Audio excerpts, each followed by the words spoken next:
अगर आप 2026 में ज़मीन या प्लाट खरीदने की सोच रहे हैं तो सिर्फ एक गलती आपकी ज़िंदगी की बड़ी कमाई को फंसा सकती है। क्योंकि ज़मीन खरीदते समय लोग सबसे पहले क्या देखते हैं? लोकेशन कैसी है, अच्छी लोकेशन है या नहीं, रेट कितना है, फ्यूचर में कितना प्राइस बढ़ सकता है।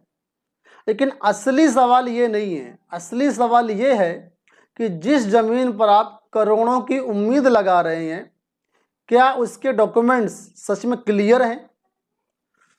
आज की इस वीडियो में मैं इसी टॉपिक पर बात करूंगा कि ज़मीन खरीदने से पहले 10 ऐसे पॉइंट जिनको आपको इन्वेस्टमेंट करने से पहले ज़रूर चेक करना चाहिए। नमस्कार दोस्तों, मेरा नाम है ब्रजेंद्र गौतम। आप देख रहे हैं एबिटेक फाइनेंशियल प्लानर यूट्यूब चैनल। मैं दोस्तों हमेशा एक बात कहता हूं कि इन्वेस्टमेंट करना सिर्फ पैसा लगाने का नाम नहीं है, बल्कि सही जगह, सही समय और सही रिस्क के साथ पैसा लगाने का नाम है। अगर आप ज़मीन में इन्वेस्टमेंट करना चाहते हैं तो इस वीडियो को आप लोग अंत तक देखिएगा, क्योंकि मैं आपको एक ऐसा 10 पॉइंट का चेकलिस्ट दूंगा जिसे आप किसी भी प्लॉट या ज़मीन खरीदने से पहले इस्तेमाल कर सकते हैं। ठीक है। एक ज़रूरी बात, लैंड और प्रॉपर्टी के नियम स्टेट वाइज और लोकल अथॉरिटी के अनुसार अलग अलग होते हैं, बदल जाते हैं। इसलिए बड़ा इन्वेस्टमेंट करने से पहले आपके एरिया में जो भी लॉयर है और जो भी संबंधित रिकॉर्ड कीपिंग एजेंसी हैं उनसे वेरिफिकेशन जरूर करवाएं। सारी चीज़ें मैं आपको इसमें बता रहा हूं। सबसे बात करते हैं पहले पॉइंट की, ओनरशिप। जिस व्यक्ति से आप ज़मीन खरीद रहे हैं, क्या वास्तव में वही उसका लीगल ओनर है? कई बार होता है कि किसी कहने पर आप आ जाते हैं, तो ऐसा नहीं करना है। सिर्फ सेलर की बात पर आपको भरोसा नहीं करना है। Title documents, previous sale deeds और उपलब्ध लैंड रिकॉर्ड में ओनरशिप को वेरीफाई कीजिए। डिपार्टमेंट ऑफ लैंड रिसोर्सेज के अनुसार रिकॉर्ड ऑफ राइट्स यानी ROR में जमीन से जुड़े सभी अधिकार और ट्रांजैक्शंस की जानकारी दर्ज होती है, तो इन चीज़ों को आप जरूर चेक करें। पॉइंट नंबर 2, जमीन पर कोई विवाद तो नहीं है। ये बहुत इंपॉर्टेंट पॉइंट है, ध्यान समझिएगा। क्या इस जमीन पर कोई कोर्ट केस, डिस्प्यूट या लीगल क्लेम तो नहीं चल रहा है?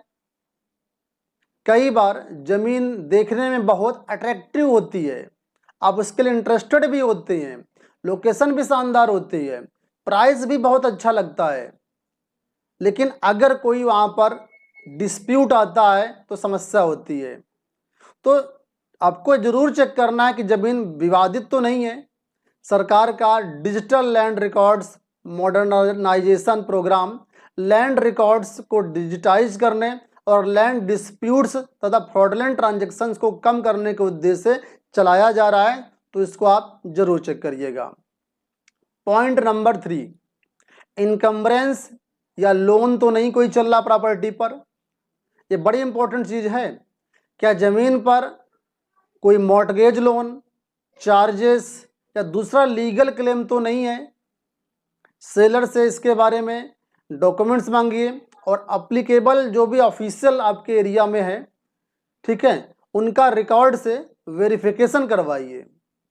यह हमेशा ध्यान रखिए कि सस्ती ज़मीन और क्लियर साफ सुथरी ज़मीन में बहुत बड़ा अंतर होता है। ठीक है। पॉइंट नंबर 4, लैंड यूज क्या है? इंपॉर्टेंट चीज़ है। ठीक है। आप जिस ज़मीन को प्लाट समझकर खरीद रहे हैं उसका एक्चुअल लैंड यूज क्या है?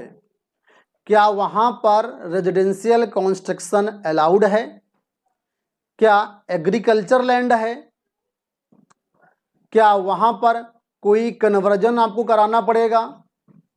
ये एक बड़ा महत्वपूर्ण सवाल है, क्योंकि हर जमीन पर आपकी इच्छा के अनुसार कंस्ट्रक्शन या डेवलपमेंट नहीं हो सकता है।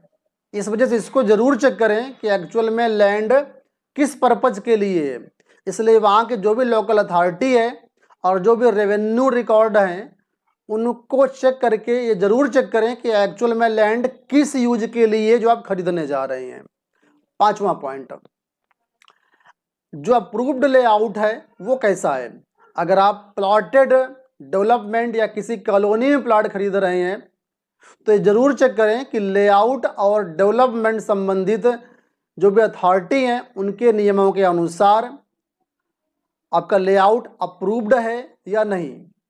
सिर्फ ब्रोशर देखकर डिसीजन मत लीजिए, डेवलपर से अप्रूवल संबंधित डॉक्यूमेंट्स मांगिए और जहां भी एप्लीकेबल हो वहां की लोकल अथॉरिटी से उसको वेरीफाई कीजिए। पॉइंट नंबर 6, रोड और एक्चुअल लोकेशन और बाउंड्री। अब बात आती है लोकेशन की। सेलर कह सकता है आपसे कि बस यहाँ से 500 मीटर की दूरी पर हाईवे है, कई बार आप लोग भी फेस करते होंगे चीज़ें, लेकिन आप खुद लोकेशन वेरीफाई कीजिए कि जो वहाँ का सेलर है वो सही बोल रहा है या नहीं सही बोल रहा है। रोड एक्सेस क्या है, प्लॉट की बाउंड्रीज ग्राउंड पर सही है या नहीं है, नियर बाई जो डेवलपमेंट है वास्तव में हो रहा है या सिर्फ फ्यूचर की कहानी है। इन्वेस्टमेंट में लोकेशन सिर्फ आज की नहीं, अगले 5-10 साल की पोटेंशियल देखकर इवैल्यूएट करनी चाहिए कि फ्यूचर में यहाँ क्या क्या एक्सपेक्टेड है। ठीक है। अगला पॉइंट, जमीन का साइज। कई बार ऐसा होता है कि आपसे बताया कुछ जाता है और पेपर में कुछ और ही होता है, तो ऐसी सिचुएशन से आपको बचना है। जो रिकॉर्ड में आपकी ज़मीन वास्तव में ग्राउंड में अवेलेबल है या नहीं है उसको आप जरूर चेक करिए। जो डायमेंशंस, जो लंबाई चौड़ाई प्लाट की बताई गई है कागज में, वो ग्राउंड में रियलिटी में है या नहीं है।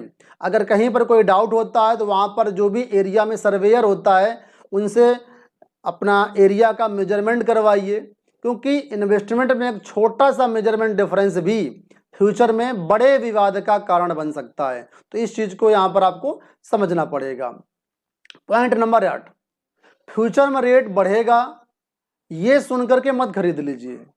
ये सबसे बड़ी कॉमन मिस्टेक है। ब्रोकर बोलेगा कि आज खरीद लीजिए, फ्यूचर में रेट 2 गुना हो जाएगा, 3 गुना हो जाएगा, यहाँ से हाईवे आने वाला है, एयरपोर्ट बनने वाला है। तो ऐसी चीज़ों पर आप विश्वास मत कीजिए। ये सब चीज़ें हवाई में चल रही हैं या कुछ लीगल भी उनकी वहाँ पर अवेलेबिलिटी है। ठीक है। तो जब भी कोई ब्रोकर, कोई सेलर ऐसा बोलिए तो बोलिए कि अगर यहाँ पर हाईवे बन रहा है तो क्या वो वास्तव में अप्रूव्ड है या नहीं है, कोई एयरपोर्ट बन रहा है तो वास्तव में अप्रूव्ड है या नहीं है। अगर है तो वहाँ पर उससे संबंधित अगर कोई डॉक्यूमेंट्स अवेलेबल हो तो उसको आप जरूर चेक करिए। ठीक है। और हाँ, एक चीज़ और देखिएगा कि जहाँ पर जिस लोकेशन पर आप ज़मीन प्लॉट खरीद रहे हैं तो वहाँ पर देखिए अगल बगल प्लॉट का क्या रेट चल रहा है, उसी के अनुसार कंपेयर करके ही प्लॉट आप खरीदीजिएगा। पॉइंट नंबर 9, टोटल कास्ट और फाइनेंशियल प्लान। मान लीजिए आप जो प्लॉट खरीद रहे हैं वो लगभग 20 लाख रुपए का है। क्या आपका इन्वेस्टमेंट सिर्फ 20 लाख का है या नहीं।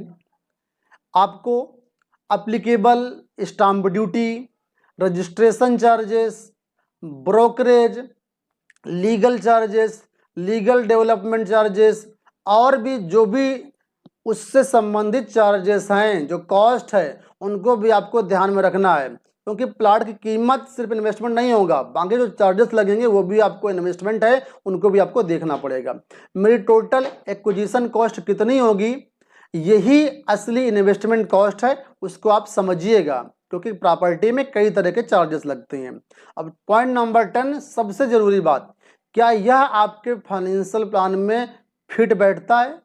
मान लीजिए ज़मीन अच्छी है, लोकेशन अच्छी है और डॉक्यूमेंट्स भी ठीक हैं, फिर भी क्या आपको वह ज़मीन खरीदनी चाहिए या नहीं, इसका एनालिसिस जरूर कीजिए, क्योंकि इन्वेस्टमेंट का सवाल सिर्फ ये नहीं है कि एसेट अच्छा है या नहीं, सवाल ये है क्या यह आपके फाइनेंशियल गोल के लिए सही है या नहीं, आपकी इमरजेंसी फंड की स्थिति क्या है, इंश्योरेंस प्रोटेक्शन एडिक्वेट है या नहीं है, रिटायरमेंट प्लानिंग चल रहा है या नहीं।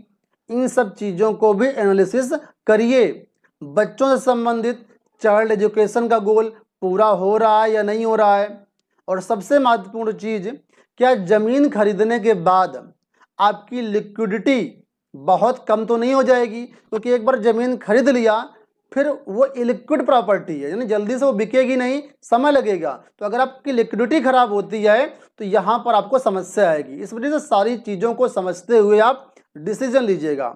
एक अच्छा इन्वेस्टमेंट वही है जो आपके पूरे फाइनेंशियल प्लान के साथ बैलेंस में हो। तो दोस्तों, ज़मीन खरीदने से पहले जो चीज़ें मैंने यहाँ पर 10 पॉइंट बताए, इनको आप ज़रूर चेक करिएगा।